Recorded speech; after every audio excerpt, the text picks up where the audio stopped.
Vamos ahora a hablar con la decana nacional del Colegio de Arquitectos del Perú. Importante la opinión, en este caso puntual, de los especialistas. Lourdes Justi se encuentra ya en la línea con nosotros.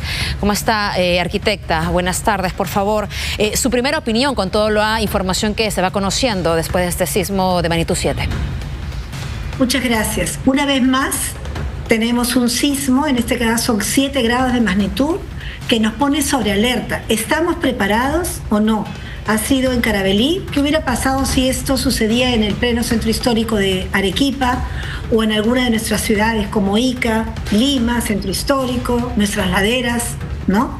Y nos encontramos con la realidad de nuestro país tremendamente informal, 70% de nuestras edificaciones construidas sin ninguna asistencia técnica.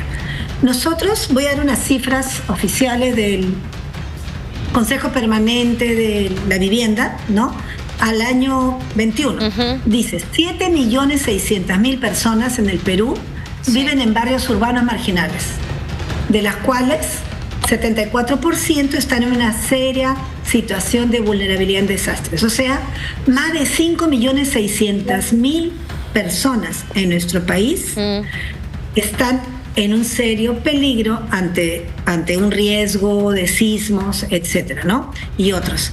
Entonces, ¿qué es lo que vemos? Por ejemplo, acaba de salir un estudio de GRADE, que es una ONG que realiza muchos estudios de investigación, donde dice, se han autoconstruido el 71% de las viviendas de Lima, el 66% de las viviendas de Arequipa son construidas de manera también informal. Igualmente ¿Qué significa?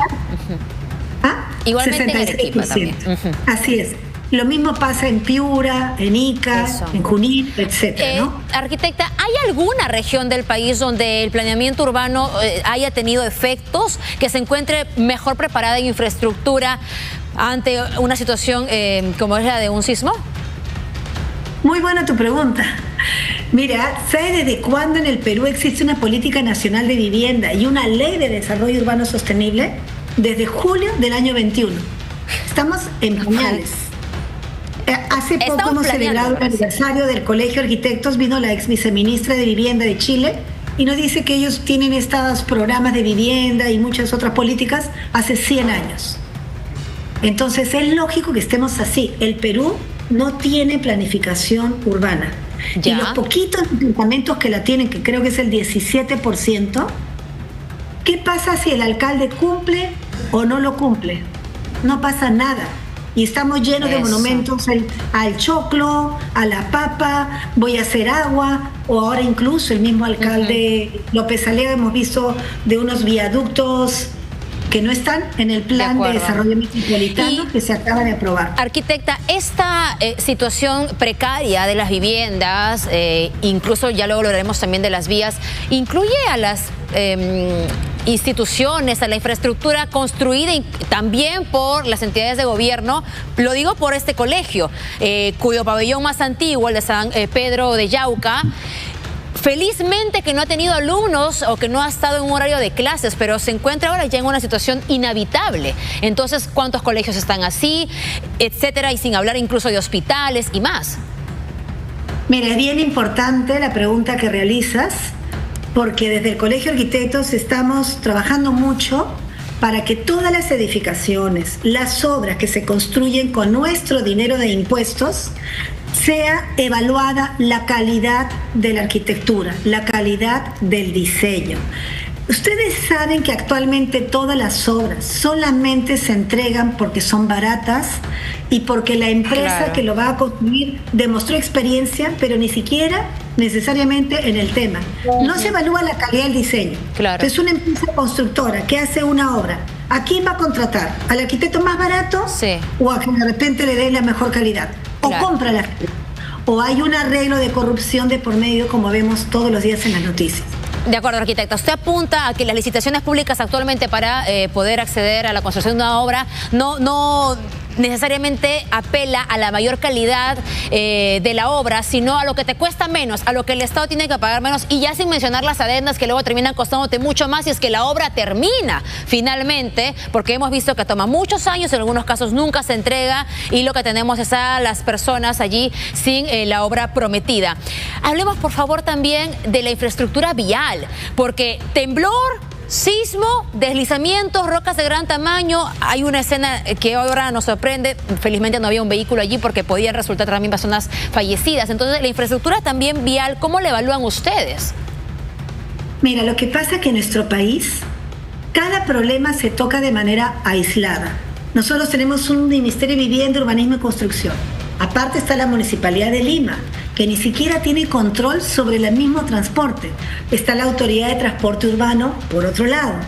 Entonces, de pronto tenemos un diseño de un metro que ni siquiera tiene conexión con la infraestructura, el equipamiento de la ciudad. En otros países es Ministerio de Vivienda y Urbanismo. Nos falta una visión integral, y yo quisiera decir que el Colegio de Arquitectos está organizando una Bienal de Arquitectura este año en Arequipa, justamente para tratar estos temas de nuestras ciudades de manera integral. ¿De qué nos sirve hacer una bonita vivienda, edificación, si es que no tenemos la pista y los accesos? Y le voy a comentar un caso que nos sucedió hace poco. Con las lluvias en el norte, Reconstrucción con Cambios, se hicieron unos hospitales, unos centros de salud. Se inundaron y yo me acuerdo que llamé, pero ¿por qué se inundó si el proyecto te contemplaba todo el tratamiento de aguas en la calle? No, porque Reconstrucción con Cambios ve el lote privado y las pistas lo ve la municipalidad. Claro. Y a pesar de que había un proyecto, no se están tocando los problemas de manera integral. Ese es el problema.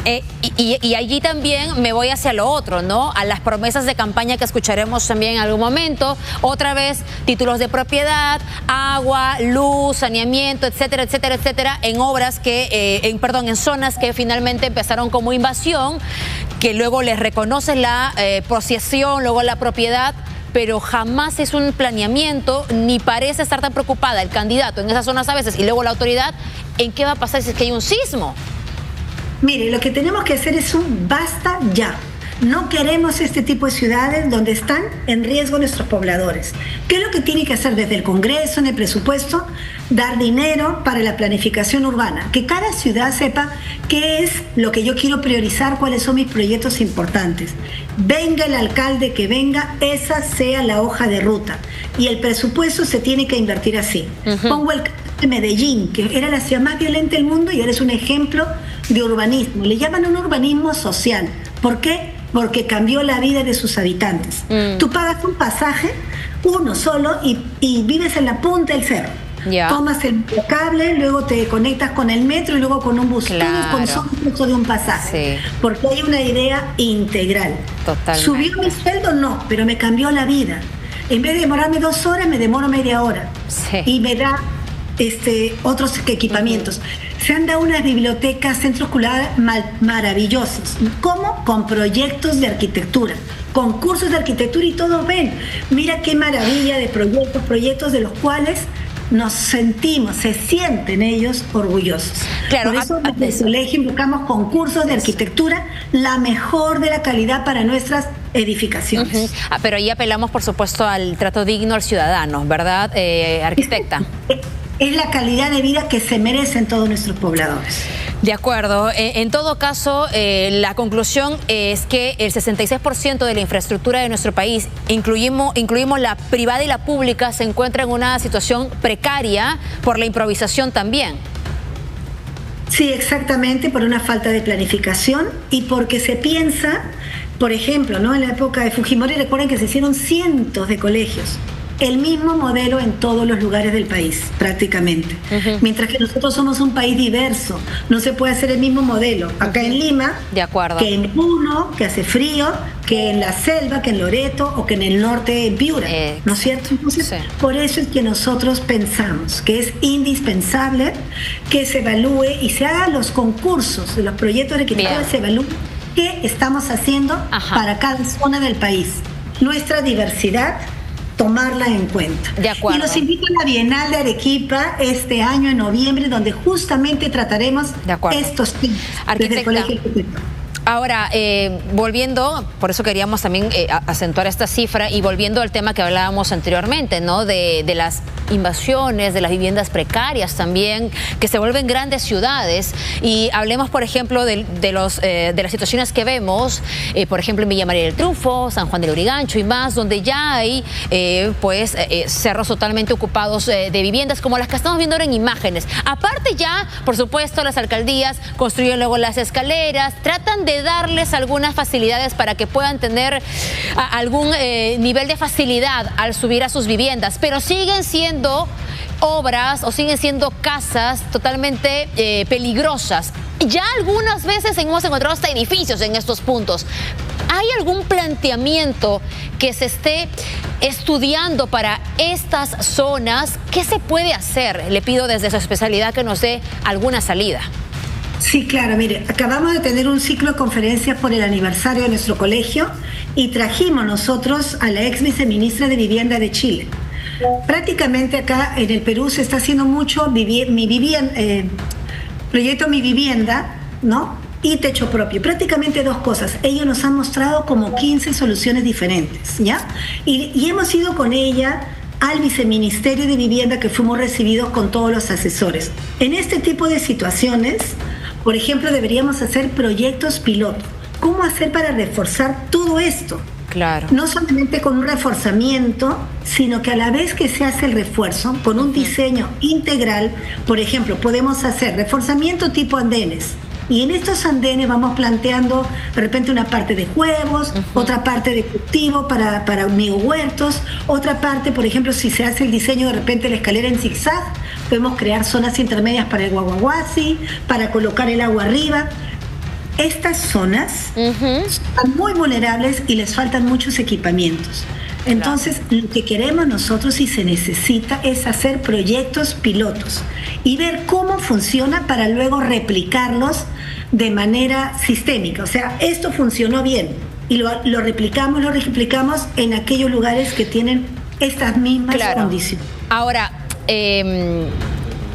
esta visión de tener una ciudad que crezca de forma más ordenada, ¿no? De convencer al ciudadano a que se vaya de esta vivienda precaria y apueste por algún programa de vivienda más económica, pero segura, se relaciona también con la necesidad de aumentar la formalidad de nuestro país, ¿no? De que sea una persona que tenga acceso a crédito, pero por tanto que tenga también un puesto de trabajo estable, que tenga la posibilidad de ahorrar, que tenga la posibilidad de tener beneficios sociales y más. Sí. Es todo un conjunto de situaciones que se mezclan y esta informalidad nos afecta como país y sobre todo a las personas que están en el sector D y E, como le llaman, ¿no? Miren, se acaba de publicar un estudio de Grade donde dice que en las familias, como las que vemos aquí, demoran un promedio de 15, 16 años, ¿ya? Y gastan un alrededor aproximado de 190.000 soles. ¿Qué significa? Que les sale más caro que si compraran una casa formal. Y demora 20 años más. Sí, y número dos, por ejemplo, ellos sí tienen por capacidad de pago porque son muy trabajadores, trabaja la mamá, el papá, el hijo, el tío, el abuelo, todos. Y tienen una capacidad de pago mensual aprox de 1.000 a 1.500 soles. Entonces lo que falta es préstamos para ellos. Pero tiene que estar formal, claro. Y mire, por ejemplo, en los casos de Chile, que tienen muchos programas diferentes, nos contaban de que ellos tienen un bono de subsidio del 99%. Más va en algunos casos, cuando ellos hacen unos análisis. Por ejemplo, Sedapal dijo que le costaba 140.000 soles llevar el agua a la punta del cerro. Con 140.000 soles se podría construir la vivienda desde cero, con sus pistas, veredas. Y el dejar el espacio para el nido, para el colegio, el centro de salud, el comercio, porque es una lástima, van a pasar 20 años, van a estar 10 años sin agua, al Estado le sale más caro que si lo hubieran dado gratis, casi, ¿no? Entonces lo que el gobierno debe enfocarse es la vivienda de interés social prioritaria. Esa es, la de los más bajos recursos. Exactamente, ¿no? Y apelar a la dignidad. Me quedo con una idea adicional, que estamos 100 años atrasados en planeamiento urbano a nivel nacional respecto del vecino país de Chile, por ejemplo. Gracias, arquitecta Yussi, por esta conversación. Muchas gracias.